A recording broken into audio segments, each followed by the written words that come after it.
Yeah, my name is Dylan Thomas, and my traditional name is Thilam.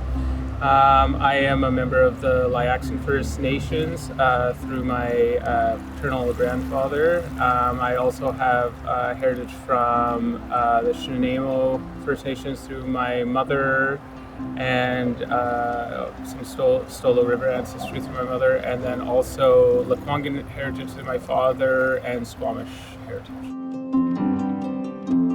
We're here at the site of the Legend of Camossung, which is the pronunciation of the word where the word Camosun comes from.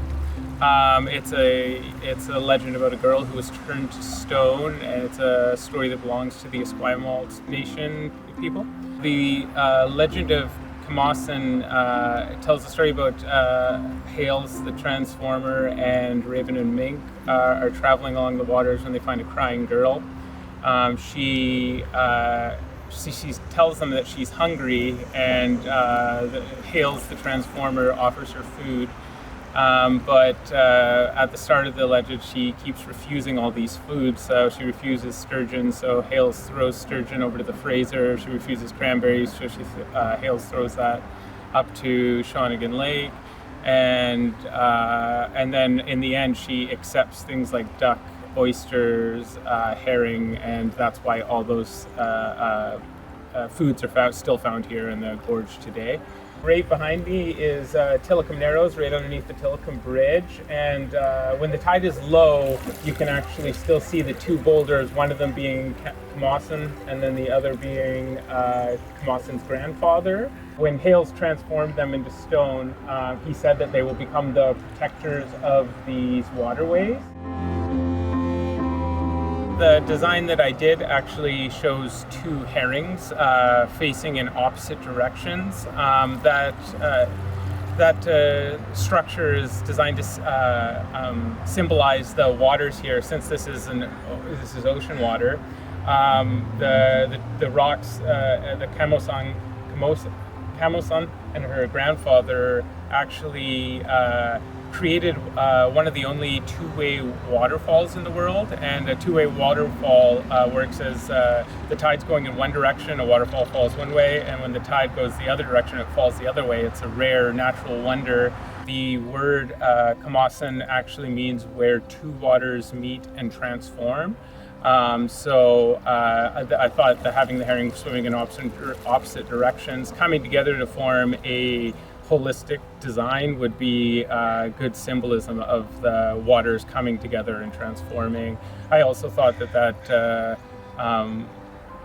the idea of waters coming together and transforming was such a great analogy for what the opportunities that Camosun offers people when they come to study there.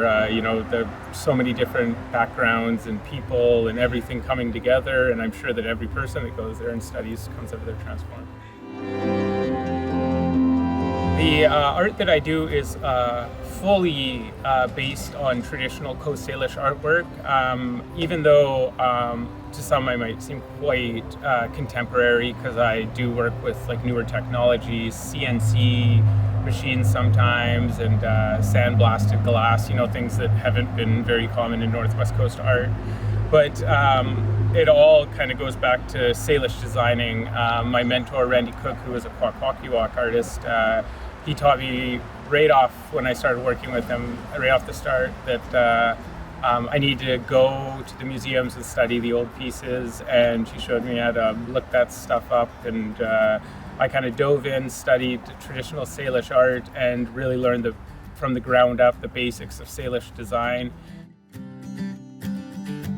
I had been thinking about going back to school for like 4 years, and I was a little nervous. I didn't do great in high school, but it's the first thing I had to do when I finally decided I'm going to do it. I went to Camosun, and I did some upgrading for my high school, and it actually was a great experience. It helped me figure out what I wanted to do. I took a literature course there and knew I wanted to do something in the English. At first wanted to study English, but ended up going into a creative writing degree at UVic.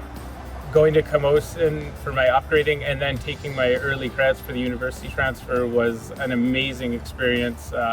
gave me all the confidence in the world to go to university.